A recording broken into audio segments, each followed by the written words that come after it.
එකමත් එක කාලෙක එක වනාන්තරයක හිටිය කපුටෙක්. මේ කපුට තමන්ගේ ජීවිතය ගැන ගොඩක් සතුටින් හිටියේ. හැබැයි දවසක් මේ කපුට දැක්කා ලස්සන හංසයෙක්ව. කපුට හිතුවා මම කොච්චර කළුද?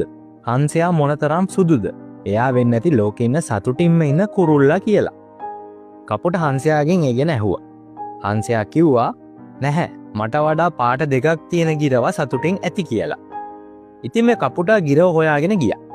ගිරව කිව්වා මම සතුටින් නැහැ. පාට ගොඩක් තියෙන මොනර සතුටින් ඇති කියලා ගිරව කිව්වා. අන්තිමේදී කපුටා සත්වෝද්‍යානයට ගිහින් මොනරව හම්බ වුණා. මොනර වටේට දහස් ගාණක් මිනිස්සු පිරිලා හිටියා. මිනිස්සු ගියාට පස්සේ කපුටා මොනරගෙන් ඇහුවා ඔයා මොනතරම් ලස්සනද? ඔයා තමයි ලෝකේ සතුටින්ම ඉන්න කුරුල්ලා කියලා. එතකොට මොනරා සුසුමක් හෙලලා මෙහෙම කිව්වා. මගේ මේ ලස්සන නිසාමයි මම අද මේ කූඩුවට වෙලා හිර වෙලා ඉන්නේ. මම දවස පුරාම බලන් ඉන්නේ ඔයා දිහා. මොකද ඔයා කළු වුණත් කවුරුවත් ඔයාව කූඩුවට දාන්නේ නැහැනේ. ඔයා නිදහස්. මට හිතෙනවා මම කපුටෙක් වුණා නම් මම මීට වඩා සතුටින් ඉඳී කියලා. ඉතින් මේ කතාව අහලා කපුට හරිම පුදුම වුණා. ඉතින් අද ඔයත් අනුන්ගේ පෙනුම, අනුන්ගේ සල්ලි, අනුන්ගේ දියුණුව දිහා බලලා දුක් වෙනවා ඇති.